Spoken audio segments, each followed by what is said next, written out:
તમે એનું એક પોસ્ટર જોઈને તમને ખ્યાલ આવી જશે. Girls should watch this movie. Just say full stop to harassment, and it's a big, compliment for Gujarati industry. Thank you so much, everybody. Thank you. Please take your seat.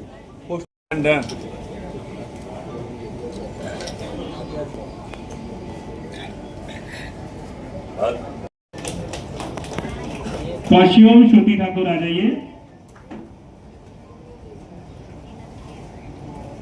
केवल जानी. तो ये हमारे आर्टिस्ट एंड को team है, तो इनके लिए एक बार जोरदार तालियां होगी. લાકડાના લાડુ મૂવી જે અપકમિંગ મૂવી છે એનો આપણે અહીંયા હમણાં પોસ્ટર લોન્ચ થયું એમનું આખું જ આ मेरा नाम राजू देलानी, ये मनन देलानी है, इसमें ये को-प्रोड्यूसर है. अपना एक company new TRP the production basically. और मेरा जो है इनसे जान पहचान हो तो फुल स्टॉप की मूवी देखने के बाद. इनसे तो जान पहचान 2017 से है, पर ये जो ये मूवी देखी फुल स्टॉप उसके बाद मेरे को भी आपके साथ जुड़ना है. और हम लोग ने फिर ये स्टार्ट किया कि अपन इसमें कुछ साथ में मिलके करते हैं. And finally we started. आगे वही सोच रहे कि और आगे बढ़ रहे हैं इनके साथ. इनका नेचर देख के इनसे जुड़ने का मन हुआ. और किसी फंक्शन में आया था उनसे मिला. ये एक स्टोरी है और आगे देखते हैं कैसे करते हैं. सो मेरा नाम सोनल सिंह है, मैं बनारस से हूँ. मैंने इस मूवी से पहले मिस्ट्री विला से पहले मोस्टली सीरियल किया है. मैंने स्टार प्लस का पंड्या स्टोर किया है, कलर्स चैनल का मॉल्की किया है जिसमें राधिका का रोल है मेरा. उसके बाद मेरा सबसे जो फेमस रोल हुआ था वो शिव शक्ति में तलिका का है. एंड उसके बाद मैंने श्रीमद रामायण किया है सोनी टीवी का. एंड जो मिस्ट्री विला है मूवी उसमें मैं लीड प्ले कर रही हूँ. मेरा उसमें 2 कैरेक्टर है, अभी मैं रिवील नहीं कर सकती हूँ, बट हाँ अमेजिंग मूवी. લાકડાના લાડુ. સો એવું તો બહુ જ કમ્ફર્ટેબલ હતું આ કરવામાં. એન્ડ ચેલેન્જીસ તો એવું હતું કે જ્યારે આપણે એક નોર્મલ કેરેક્ટર કરીએ ને કે એઝ અ નોર્મલ પર્સન કે જે સારો છોકરો છે, જે આપણા મમ્મીની વાત માને છે, હવે મમ્મી કહે છે કે લગ્ન કરી લો પછી આગળ બધી વસ્તુઓ જે પણ કોમેડી છે જે એક નોર્મલ કેરેક્ટર હોય આપણે વિચારવામાં બહુ ઇઝી લાગતું. પણ આપણે એ જ કેરેક્ટર જો એવરી મૂવીમાં કરતા જઈએ તો પછી મોનોટોનસ થઈએ. તો આપણને એ જ એક ડિફિકલ્ટી આવે કે એક કેરેક્ટરને સેમ કેરેક્ટર તમે કેવી રીતે અલગથી ડિફાઇન કરો. સો એક ડિફિકલ્ટી હોય કે જ્યારે તમે કોમેડી મૂવી કરો તો તમારું કેરેક્ટર જે નોર્મલ કોમેડીમાં હોય તમે થોડુંક અલગ ડિફાઇન કેવી રીતે કરી શકો એ થોડી ડિફિકલ્ટી હોય. But I have tried my level best. હવે જ્યારે મૂવી આવશે ત્યારે તમે જોઈ શકશો કેવી થઈ છે. And that's all. Thank you so much. मुझे सब लोगों के साथ काम करना बहुत अच्छा लगा. बड़े बड़े लोग हैं उनके साथ मैं पहली बार बड़ी पिक्चर कर रही थी. और अदिति जी के साथ मेरा कैरेक्टर था, उनके वाइफ का कैरेक्टर था. तो उनके साथ करने में थोड़ा डिफिकल्ट हो रहा था क्योंकि उनको गुजराती नहीं आती और मुझे गुजराती में उनके साथ करना था. तो बहुत मज़ा आया, बहुत अच्छा लगा. और जो मैं 10 साल से करती आ रही हूँ मेरे वीडियोज़ में और मुझे वही करना था, उनको मतलब डोमिनेट करना था और वही सब करना. तो वो थोड़ा इजी था मेरे लिए. तो मुझे बहुत अच्छा लगा और बहुत अच्छी मूवी बनी है, बहुत फनी है.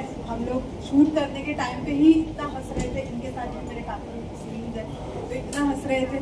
तो मुझे लगता है कि ऑडियंस को भी बहुत अच्छी लगेगी और बहुत मज़ा आएगा. प्लीज़ जाइएगा और आपको अच्छी लगे तो और लोगों को भी बताइएगा कि अच्छी है मूवी और देखिए प्लीज़. લાકડાના લાડુ ફિલ્મમાં તમારા રોલ વિશે અને શૂટિંગ દરમિયાનનો તમારો એક્સપિરિયન્સ કેવો રહ્યો?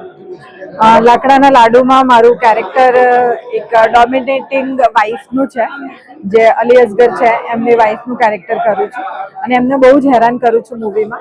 પણ મૂવીની અંદર શૂટ કરતી વખતે હું બિલકુલ હેરાન નથી થઈ અને બહુ જ મજા આવી. લાગ્યું જ નહીં કે હું શૂટ કરી રહી છું. એક ફેમિલીની જેમ અમે બની ગયા હતા થોડા ટાઈમમાં જ અને બહુ જ મજા આવી હતી મને શૂટિંગમાં.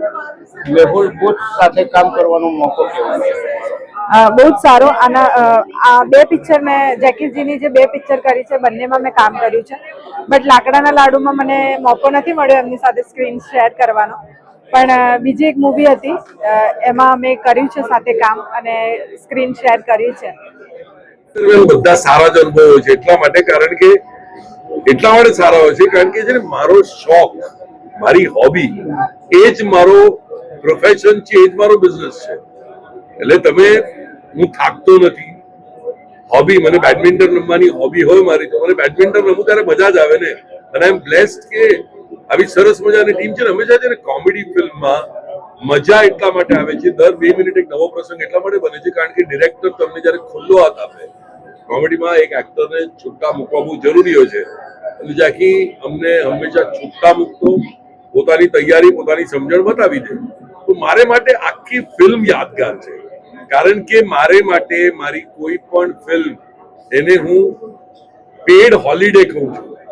મારે માટે મારું કામ એ રજા જેટલો મને આનંદ આપે છે, અને આવા મને ઈશ્વરે કદાચ આશીર્વાદ આપ્યા છે. So the whole process was very memorable. મારું નામ સંજીત ધુરી છે એન્ડ આના પહેલા મારા 11 મૂવી આવી ગયા છે.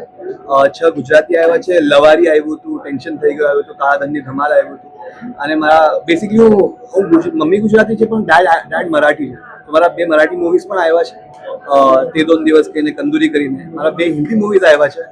એક ZEE5 પર છે, ચાફેકર બ્રધર્સ કરીને, અપૂર્ણ વિરામ કરીને MX પ્લેયર પર છે. તો આ મારો બેસિકલી આ પરિચય છે. એન્ડ કહેવા જવું તો આજે લાકડાના લાડુ જે મૂવી છે એ મેં જેકીભાઈ સાથે અમારી 3rd મૂવી છે, 3rd કોલેબોરેશન છે. તો આ out and out comedy movie છે અને આ મૂવી એવી છે કે હરેક એજ ગ્રુપના લોકો જઈને જોઈ શકે, બહુ એમને મજા આવે જોવામાં. એવી રીતે અમે મૂવી બનાવી છે, બધાને બહુ મજા આવશે. તમારો રોલ શું છે અને એના વિશે થોડું? બેસિકલી આમાં મારો રોલ જે ગુજરાતી છોકરો હરેક ઘરમાં તમને જોવા મળે એ મારો રોલ છે. એટલે સૌથી સીધો, મમ્મીની વાત માનવા વાળો, બધી વાત માનવા વાળો, અને જેવી રીતે બધું કે જે મમ્મી કે આપણે કરી કાઢીએ એવો છોકરો આ રોલ મેં પ્લે કર્યું છે આમાં. એન્ડ આગળ સ્ટોરી એવી છે કે પછી મને લગ્ન માટે મમ્મી ફોર્સ કરી છે લગ્ન કરી લે, પણ હું એક એવા પ્રોબ્લેમમાં ફસાઈ ગયો છું કે હું લગ્ન કરી પણ નથી શકતો અને મને કરવાની ઈચ્છા પણ છે. જે છોકરીનો પ્રેમ કરું છું એને મેં લગ્ન કરવા છે પણ હું કરી પણ નથી શકતો. તો એવી એક સરસ મજાની કન્ફ્યુઝન વાળી સ્ટોરી છે જે તમને જોવામાં બહુ મજા આવશે. લાકડાના લાડુ ફિલ્મ જેનું આજે પોસ્ટર લોન્ચ કરવામાં આવ્યું, એના લીડ હીરો અને ગુજરાતી ફિલ્મ ઇન્ડસ્ટ્રીના જાયન્ટ હીરો મેહુલ બુટ સાથે આપણે ફિલ્મ વિશે થોડીક માહિતી મેળવી. પહેલા તો લાકડાના લાડુમાં તમે પોસ્ટર જોશો તો ખબર પડશે કે લીડ હીરો એ એના કરતા બહુ મહત્વની ભૂમિકા ભજવું છું. અને મારી બાજુમાં જે બેઠો છે સંજીત પુરી, એ આમ તો હીરો કહેવાય. આમાં મેં પણ એક સરસ મજાનો રોલ કર્યો છે. લાકડાના લાડુ એક એવી ફિલ્મ છે કે લગ્નના વિષયમાંથી આપણી જિંદગીની 100માંથી 97% હ્યુમર, કોમેડી, એમાં તમે જોશો તો હંમેશા લગ્નના જોક્સ બહુ બને છે. અને આવી જ આ ફિલ્મ લગ્ન કરવા કે ન કરવાની મૂંઝવણથી શરૂ થતી આ ફિલ્મ આખી ફિલ્મ તોફાન કરાવે છે. એની અંદર ખૂબ બધા કન્ફ્યુઝન છે. It's a comedy of error તમે કહી શકો. ગૂંચવાડો ઉભો થાય છે, વિષય લગ્નનો જ છે, અને છતાંય એમાંથી ધીમે ધીમે મજા વધતી જાય છે, અને છેલ્લે સાચા અર્થે હ્યુમરનો, કોમેડીનો એક વિસ્ફોટ થાય છે, એમ કહો તો ચાલે. સો ખૂબ મજા પડે એવી, હસવાની, અને છતાંય at the end of the film એક મેસેજ આપતી આ ફિલ્મ છે. અને સરસ મજાની ટીમ. અમે શૂટ કર્યું ત્યારે પણ અમને બહુ મજા આવી. ખરેખર મોજથી શૂટ કર્યું.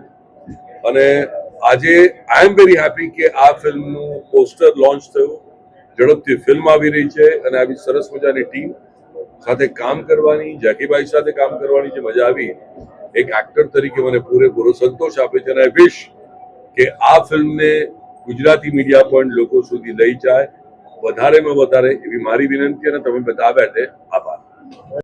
બધા સારા જ અનુભવ હોય છે, એટલા માટે સારા હોય છે કારણ કે છે મારો શોખ, મારી હોબી, એ જ મારો પ્રોફેશન છે, એ જ મારો બિઝનેસ છે.